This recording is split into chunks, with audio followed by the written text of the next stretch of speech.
आइए जानते हैं यमुना रिवर की सच्चाई। Some breaking news on the first day of Chhath Puja. Politics peaks in Delhi.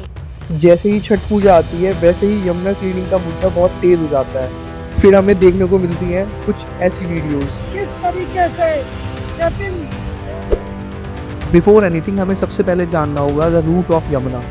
Yamuna नदी उत्तराखंड से होते हुए हिमाचल प्रदेश, हरियाणा पानीपत से होते हुए वजीराबाद दिल्ली के अंदर एंट्री करती है और देन ओखला से होते हुए चंबल नदी से मिलती है। उसके बाद प्रयागराज में जाकर गंगा, यमुना और सरस्वती का संगम होता है।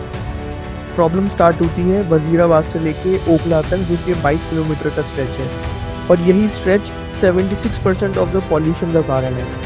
यमुना पॉल्यूशन का मेन रीज़न है एसटीपी प्लांट का प्रॉपर फंक्शनिंग ना कर पाना।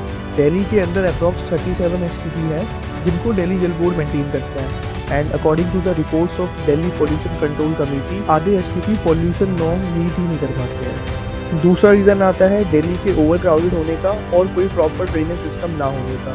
दिल्ली में बहुत सारी ऐसी अनऑथराइज्ड कॉलोनीज हैं जिनका डायरेक्ट वेस्ट डायरेक्टली यमुना में जाते हैं। तीसरा रीज़न आता है इंडस्ट्रियल वेस्ट, नजफगढ़ और शादरा जैसी ड्रेन से, जो कि डायरेक्टली यमुना को पोल्यूट करता है। Fourth reason is municipal and religious waste, जो कि डायरेक्टली यमुना में डंप कर दिया जाता है।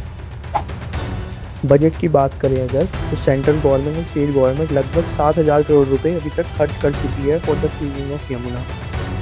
अगर कंफ्यूजन की बात करें तो हमारी सरकार को सबसे पहले न्यू एसटीपीज लगाने पड़ेंगे और जितने पुराने एसटीपीज हैं उनको वर्किंग कंडीशन में लेके आना पड़ेगा। अनऑथराइज कॉलोनीज का कोई सोल्यूशन निकालना पड़ेगा, दिल्ली के ड्रेनेज सिस्टम पर काम करना पड़ेगा और डेडलाइन सेट करनी पड़ेगी यमुना की क्लीनिंग की। एट द सेम टाइम हम इंडियंस को अपने सिविक सेंस पे काम करना पड़ेगा और एट द एंड हमें अपने इन्वायरमेंटल हीरोज को सपोर्ट करना पड़ेगा और आखिर में अपनी सरकार से सवाल पूछना पड़ेगा।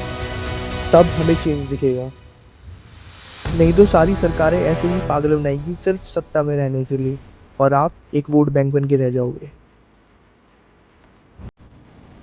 अगर वीडियो अच्छी लगी हो तो सब्सक्राइब द चैनल।